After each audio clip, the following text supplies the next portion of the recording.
Hey everybody, welcome back to Backlog Banter. I'm your boy Abram, joined as usual by Tucker Hazel. And we're feeling a little bit jovial today because we get to talk about new Pokemon Snap. You might even call us jocular at the moment. But if you want to call us jocular or anything, as long as you're not calling us late to dinner, join the Discord. Link as usual, top of the motherfucking description. Like, subscribe, ring the bell, it's all down there.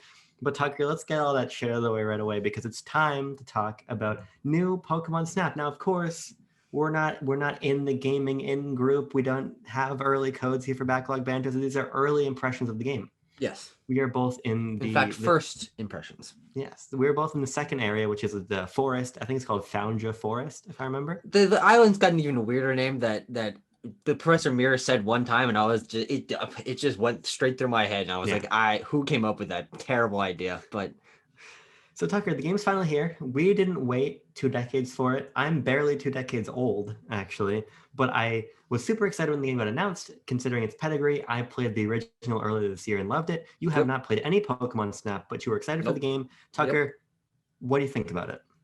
I think this game is going to get better the more that I play it. Okay. Because I started off pretty slow tutorial, a lot of text that's hard to get through, half-assed voice acting, and I'm like, uh-oh, this is not going to go well. First few years, I'm like, okay, visuals look great, which I think we'll get into. I'm enjoying the idea of it. But then when I went in the settings, I pumped up that camera speed. I started unlocking new ways to interact with the Pokemon. We got the nighttime going on. They introduced a little bit of Lumina. I'm getting more into it as I explore and get more areas and more unlocked, and there's more characters and slightly more story and stuff. I think this game will ramp up my interest the more that I play it. So Tucker, I live an awfully busy life that causes me an undue amount of stress.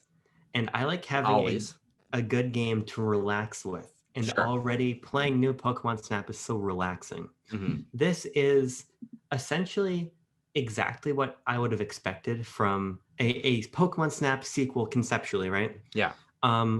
So I really enjoy it. I think that it has already a number of pretty obvious quality of life issues that were very easily avoidable. Tucker, I said this game has the Animal Crossing New Horizons problem. And actually, okay, so when I first saw that, my heart was like, it stopped. I'm like, uh-oh, he hates this game, which I misinterpreted. But actually, you haven't explained to me what that means. But can I take a shot in the dark? Go for it. I think you're referring to Animal Crossing New Horizons' terrible crafting system where you have to go one by one and choosing the photos one by one and going through the same thing over and over again with Professor Mirror. Is that the comparison? Am I correct? On a micro level, you're absolutely correct. But for me, it was more of a macro level. I think that both of these macaroni and cheese. Quite.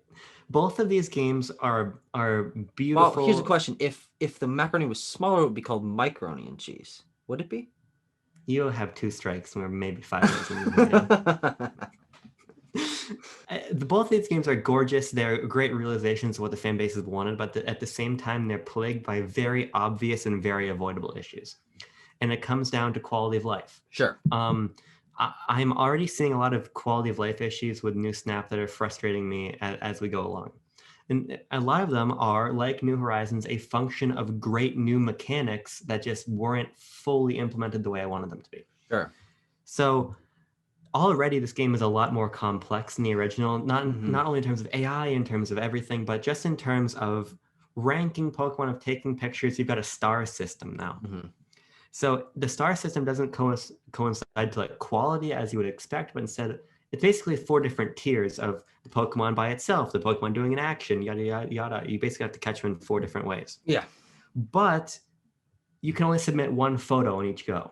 Sure. So if you get a better 1-star picture than you had before, but you also managed to get a 4-star or a 3-star or whatever, you have to choose between the 2. Yeah. At the same, that's so avoidable. It's so avoidable. At the same time, also to your point, there's a lot of new discovery. Yes. Of course, like with the original, that precipitously declines as you get deeper into the game, and there's less new Pokemon you're capturing. Yeah. So that's more of an early game thing, but there's some stuff like that. Another problem I have is how slow the cart moves on repeat playthroughs. Yeah. So in the original Pokemon Snap, after you beated the main 6 areas, you have to go back and find like these big Pokemon statues and photograph them. Mm-hmm. The game gave you basically a second speed for your cart, and you could hold down a button and your cart would go way faster through the level. Already, I'm wishing for that here because even more than the original, this game is about replaying stages over and over and over again, which is already the conceit of the original, but with the new star system, with the new EXP system, the day and night and everything, you're really replaying these stages a lot. So I get to a point sometimes where I'm like, okay, I want that picture of the Quagsire, but now there's literally nothing else for me to do. So I want to just be able to speed up my cart, zip to the end, and get back to the action. I feel like new Pokemon Snap sets up a lot of barriers between the player and just the general experience. Sure. I think because, as some reviews noted, the game's a little bit afraid of being too short, and I think that's pretty obvious. Sure, yeah. And I feel like some things are intentionally done to slow down the pace of the game, which apparently really harms the middle game. But some things seem unintentional, like the just lacking quality of life issues. I don't know how you feel about all of that. Well, honestly, through the times that I have replayed levels, I spent a lot of time replaying the first few areas, or I guess, there's only one area that you have on the first island. And I went through that a bunch. I think my first hour and a half almost was just replaying that over and over again, checking out the nighttime, grinding up the research level to see what new things would appear. And honestly, I didn't really feel the draw to only do one thing in a repeat level. I always felt like, okay, I could do this a little bit better if I remember to look over here when I go past this. There will be something new to interact with. What if I try to throw fluff fruit or use my scanning thing in this area to see how the Pokemon react? I always felt like I could be doing something better with each iteration. And also, I think there's enough hidden in the stages where I don't feel like there's only one thing to do in each level. I mean, of course, as you replay, as you knock down the amount of things that you want to do on each playthrough, that will become more apparent. I think I'll start to feel that.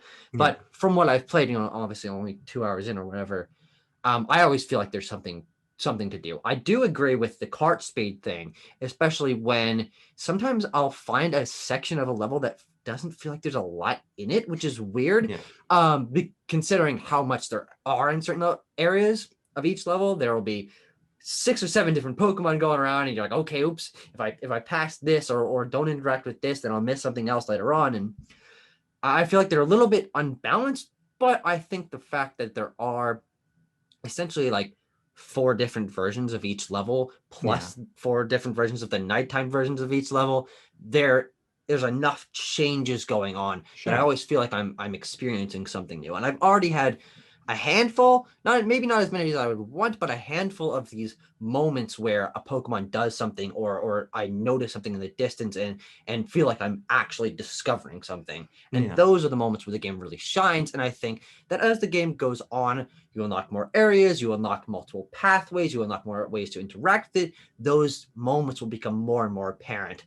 So I'm honestly just excited to keep playing the game because as I said before, I do think that it'll get better as you go. Sure.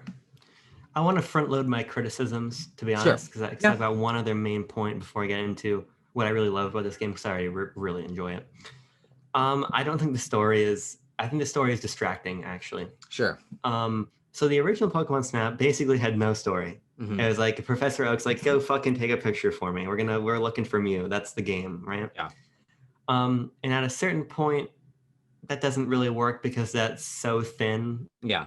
And in 2021, you want more than that. But I think that this is a really weird middle ground where I think that the character designs are kind of ugly. They're a little bit weird. They're like this weird pastelish color palette that doesn't quite fit. I think the character models look good, but their designs, you're right, are a little bit off. Yeah, and a sentiment I'm not going to express a little bit later into the review, but I actually think that the aesthetic for the human characters in like Sword and Shield is stronger than I agree. Yeah, and I think there's just because there's a cohesion with the Game Freak design of characters, the Ken Sugimori art that you get and stuff that this does not have because it's not developed by Game Freak. Yeah. At the same time, it was cool to see Todd again. Uh, People are overblowing it. Of course he was going to be in this game. Are yeah, you kidding me? It's not like anyone else owns the rights to Todd Snap. Why would he not be in the direct sequel to the game? yeah, Everyone's freaking the fuck out. And of course, I don't have nostalgia for the original. I don't really care about Todd. From what I've seen of him, he's not even that big of a character. Like he's out of the he's a four guy. characters that you meet, he's the Yeah. least involved. But it's sure he's there. I wouldn't have expected anything else though.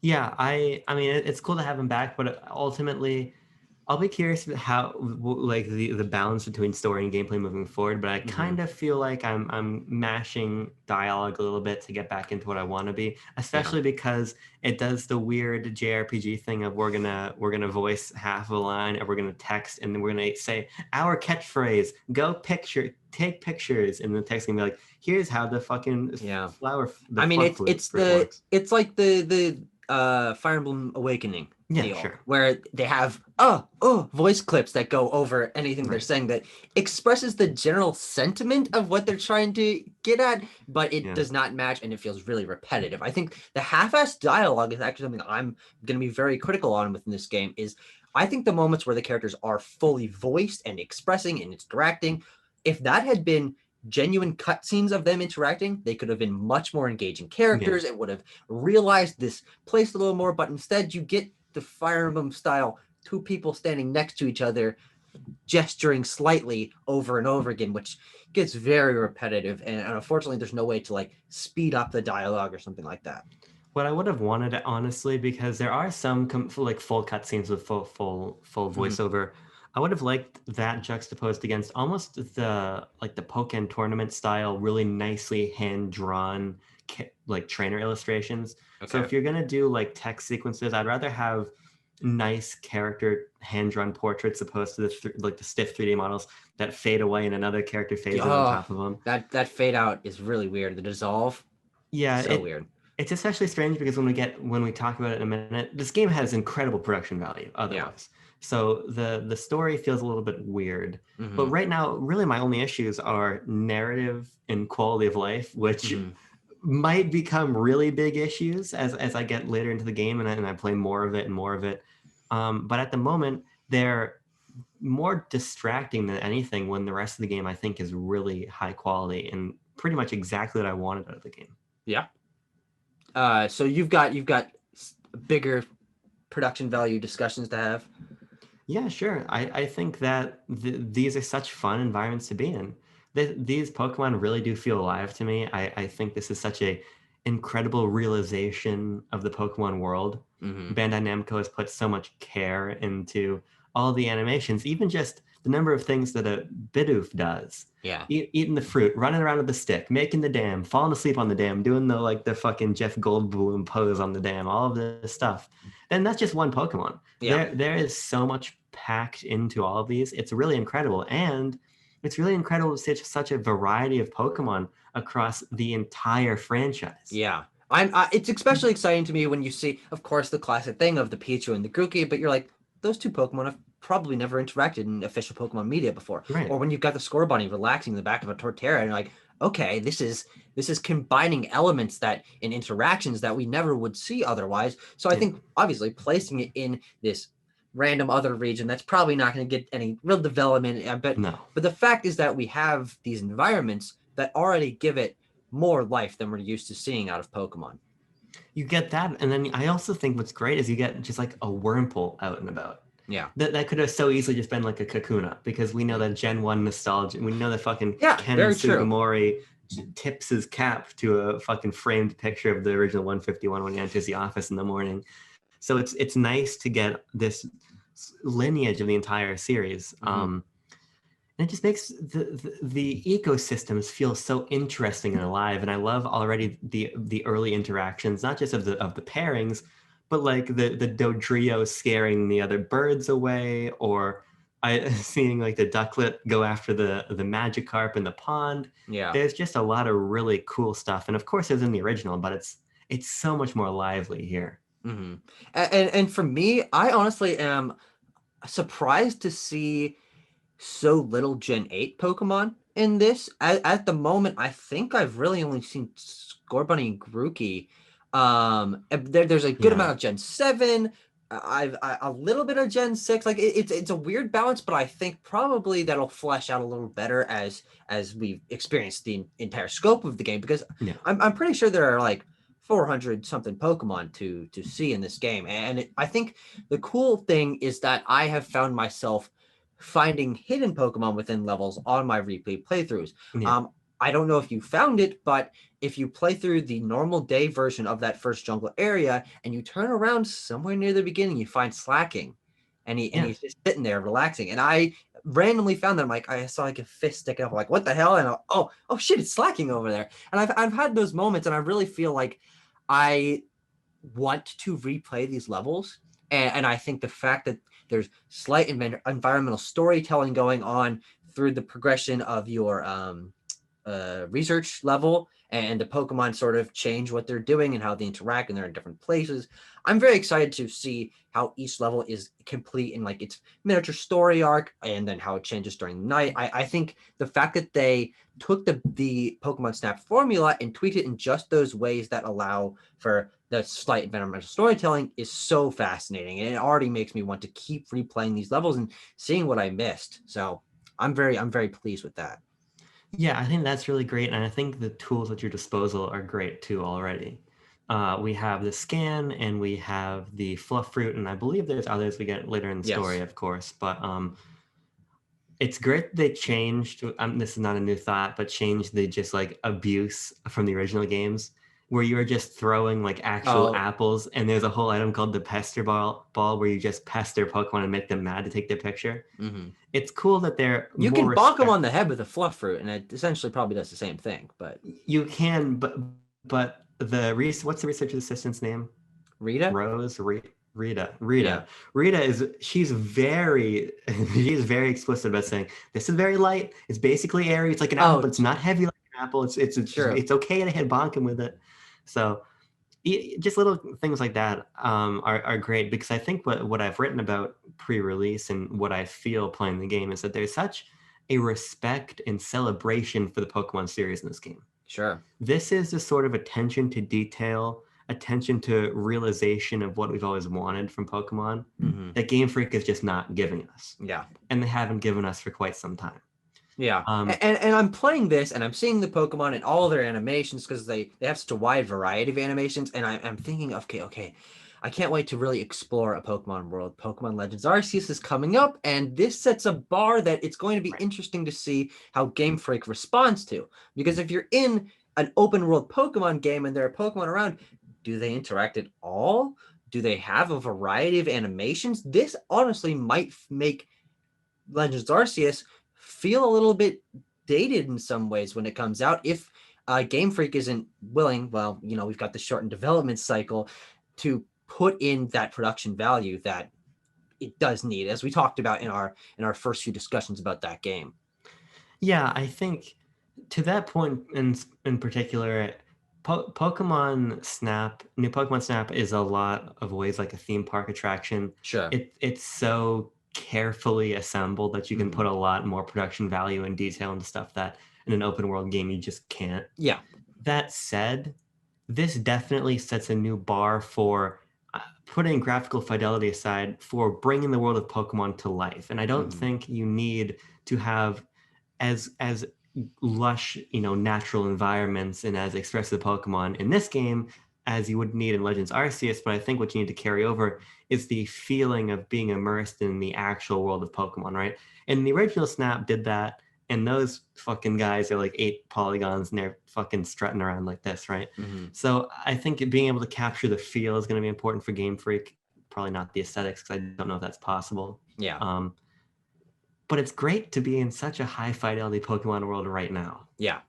And I think that's what I'm just going to be experiencing over the course of the next week, because I'm just going to be playing this until I finish it, because I'm really excited to see how it progresses and how it Yeah. becomes more complex, because I'm already feeling it ramp up, as I've been saying through this whole review. So I'm excited for us to come together probably midweek next week, later next week, to Yeah. do a full review once we've each beaten the game.